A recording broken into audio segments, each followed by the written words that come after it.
porque él estaba hablando del fracaso del TEMEC, el Tratado Comercial México-Estados Unidos-Canadá, con Estados Unidos, con Donald Trump en especial, ustedes saben, ¿no? Listo, Ceci.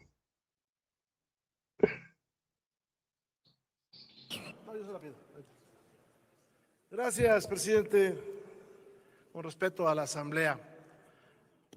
Pues sí llama la atención bastante que quienes representan al grupo mayoritario no salen a cuidar a su gobierno y entonces siempre proponen aquí debates que terminan poniendo a ese gobierno como piñata, porque pues son derrotados por los argumentos de la oposición. Que seamos menos en número no es que no la tengamos, la razón, y si somos menos en número es porque se robaron la mayoría con esa súper sobre representación que les ayudaron los tribunales. Me llama la atención que ahora digan que la no firma de un tratado por 16 años no es un fracaso. Es un fracaso, porque cada año la van a tener que estar revisando. Pero bueno, salen ustedes a defender el tratado que firmó Carlos Salinas de Gortari. Porque es el tratado que andan defendiendo neoliberales. ¿No se han dado cuenta? Y que, por cierto, el señor secretario de Economía, Marcelo Ebrard, era trabajador de Carlos Salinas de Gortari. Era maraquero de Carlos Salinas de Gortari.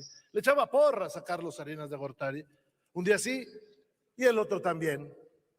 Y por cierto, el secretario de Educación de Carlos Salinas de Gortari era Manuel Bartlett, que también era maraquero de Carlos Salinas de Gortari. Hombre, ustedes terminaron de maraqueros del TEMEC. Ese es de lo que terminaron, de maraqueros del TEMEC.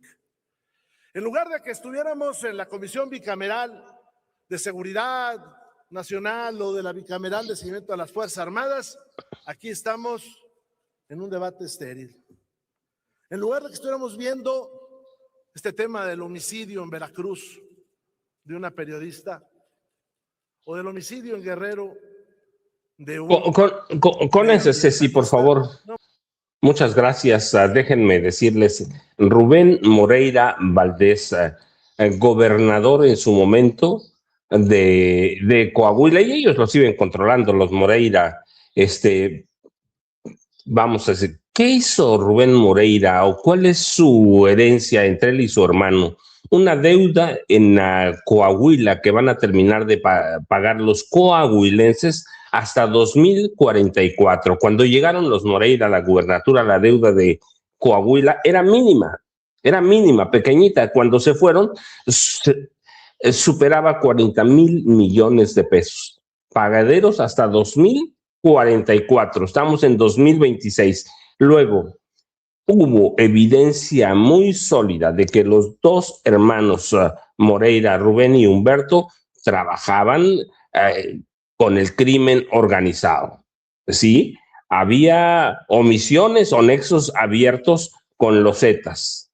En las dos administraciones de los Moreira, hubo represión, violación a los derechos humanos, nepotismo, imposición.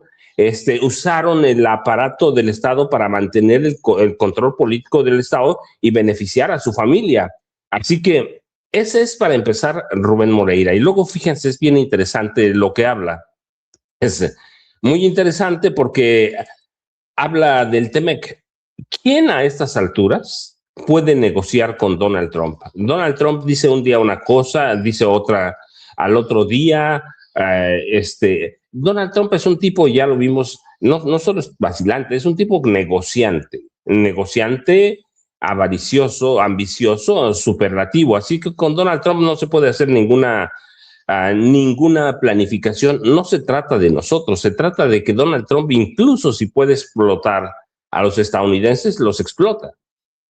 Sí, los explota, pero hay que ver cómo está Estados Unidos. Nunca había estado tan mal como ahora. La pobreza aumenta, hay gente que necesita dinero. Y luego, cuando hablan de las crisis en México, déjenme decirles, es bien interesante porque con el sexenio de Andrés Manuel López Obrador, que hay que reivindicar su figura, es la primera vez en la historia, por lo menos desde 1954, que este país no tiene una crisis sexenal, ¿sí?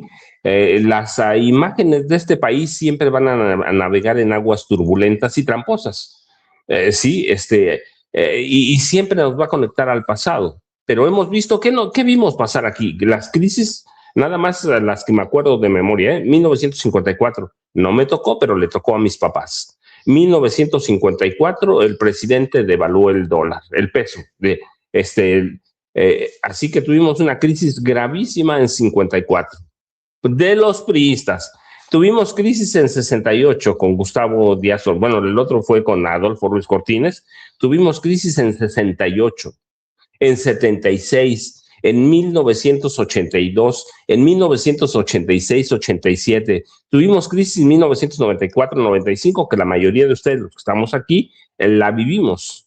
Pero la de 86-87 también, con De la Madrid y Salinas de Gortari. Y yo recuerdo, yo lo he contado varias veces, yo recuerdo que iba al banco, porque a veces me tocaba cubrir notas financieras y el dólar, digamos, no recuerdo cómo estaba, pero digamos estaba 50 pesos. Y a los 5 minutos estaba en 100 pesos. Cambiaba, no había pantallas electrónicas como ahora. Tenían las cajeras un cartoncito y en el cartoncito tenían dólar a tanto y lo cambiaban cada 5 minutos. Así que eso, en 94, 95, ustedes y yo la vivimos. Luego tuvimos crisis en 2000 y 2001 con Vicente Fox. Tuvimos crisis 2008, 2009 con Felipe Calderón y tuvimos crisis en 2016, 2017 con Enrique Peña Nieto. Los mexicanos con todos estos presidentes, algunos de ellos que estudiaron en Harvard, en la SAI, en el Instituto Tecnológico de Massachusetts, con todos eso vimos estancamientos, vimos shock petrolero, vimos un crack bursátil en 87, quebró la Bolsa Mexicana de Valores. Yo recuerdo, esa sí me tocó bien, ¿eh? Hubo suicidios aquí en México que la prensa nunca reportó, pero hubo suicidios porque los ahorradores perdieron no los ahorradores, los inversionistas, ¿sí? Los inversionistas, 350,000, no lo digo yo, en sus memorias en las que intenta reivindicarse un poquitito Miguel de la Madrid, dice que 350,000 inversionistas perdieron todo su dinero, todo su dinero por la crisis, por la quiebra de la Bolsa Mexicana de Valores. Y de ahí nada más les cuento, de ahí, por ejemplo, antes de la quiebra de la Bolsa Mexicana de Valores, Carlos Slim tenía una riqueza contable de $50 millones. Terminando la crisis tenía una riqueza ¿de qué? De superior a $2,000 millones que le dio para comprar Telmex, con todos los asegúnes que hay. Así que hemos pasado por desequilibrios fiscales, por populismo, neopopulismo, el programa de salvamento, el mayor robo a este país, el FOBAPROA. Hemos visto transferencias de deuda, producto de rapiña, hemos visto empresarios ladrones, banqueros sinvergüenzas, por todo pasamos y siempre crisis. Cuando terminó el gobierno de Andrés Manuel López Obrador, bueno, ya cuánto tiempo tiene, se fue hace casi 2 años y este país no ha vivido una crisis, así que sí hay que reivindicarla. ¿Va a pasar tiempo? Sí, pero vivimos gobiernos de rapiña. Hoy se quejan porque hay becas del bienestar, porque hay pensión del bienestar, porque hay apoyo a madres solteras, porque hay apoyo a todo el mundo, pero ese dinero existía antes. Antes había ese dinero. ¿A dónde está ese dinero? Sí, ¿a dónde estaban? ¿Quiénes se quedaban? Los empresarios. Yo lo he señalado porque además lo he documentado en su momento con datos de Hacienda, no de estudios particulares, con informes de Hacienda. Cada año a partir del gobierno de Miguel de la Madrid, los empresarios se quedaban con 650,000 millones de pesos, 650,000 millones, además de otras cosas que tenían. Así que ese dinero, ¿a dónde está ahora? En la gente.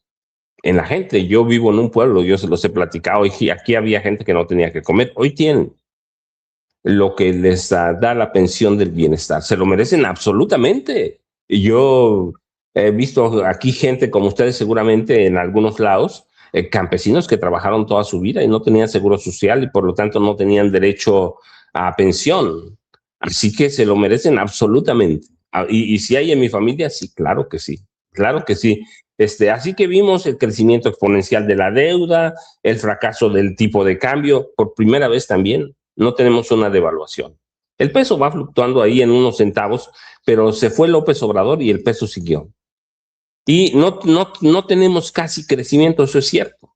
Esa es una verdad, pero hay una otra verdad. Sin crecimiento, el gobierno de Andrés Manuel López Obrador sacó de la pobreza a 13.5 millones de mexicanos y a 2 millones y cachito lo sacó de la pobreza extrema.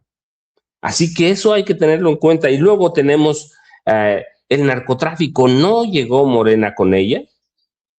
No llegó Morena, no llegó el narcotráfico con Morena, llegó con el PRI, llegó con el PAN. Así que tuvimos una pandemia en la que no se pidió ni un centavo. Y recuerdan, con Calderón tuvimos una pandemia también. ¿Y cuánto pidió? Como 2.500 millones de dólares prestados. Y esa pandemia duró como 2 meses, la de la influenza. Con López Obrador no tuvimos solamente una pandemia que duró casi 2 años. En esos 2 años se cerraron las economías de todos los países. Y este país no tuvo crisis económica, no tuvo crisis financiera. Así que si no llega López Obrador a la presidencia de la República, con todo lo que a veces le criticamos, porque bueno, siempre hay que criticar algo, siempre hay algo para criticar, nunca hay que criticar algo, siempre hay algo, pero yo recuerdo aquella frase que decía Enrique Peña Nieto: se secó la gallina de los huevos de oro. Bueno, pues López Obrador y Claudia Sheinbaum Pardo están reviviendo a esa gallina de los huevos de oro, de a poquito, ¿sí? O como decía también Enrique Peña Nieto, ¿no? Esa frase que decía: ningún chile les embona. Una frase que viene de un presidente de la República. Así que tenemos que tener mucho cuidado en estos debates en la Cámara. Y cuando él habla, por ejemplo, ya con esto vamos a cerrar este caso, cuando Rubén Moreira habla de una sobrerepresentación de Morena, sí, claro, pero esas eran las leyes que impusieron, que aprobaron el PRI, el PAN, el PRD, no las aprobó Morena, no las aprobó y las querían cambiar ahora que jamás en su vida se imaginaron que Morena iba a ganar absolutamente todo en el Congreso de la Unión. No pensaron que íbamos a salir a votar como en la forma que votamos. Y fue cuando trataron de cambiar las leyes de la sobrerepresentación que existe hace mucho, hace décadas. Así que hay que tener mucho cuidado, pero Rubén Moreira me causa mucha risa porque ya les decía, es un tipo acusado en su gobierno o como titular del gobierno de Coahuila, pues metió al narco abiertamente y la deuda de Coahuila creció pero brutalmente. Así que cuando hablan eso, yo digo, la verdad es que de pronto parece que no recuerdan que tenemos memoria histórica. No recuerdan que tenemos memoria histórica, pero bueno, ese va a ser el Congreso de la Unión. Ahí pueden decir lo que sea porque nadie los va a criticar, pero antes de Rubén Moreira había hablado Leonel Godoy Rangel. Y Leonel Godoy Rangel dijo una frase que a mí me llamó la atención.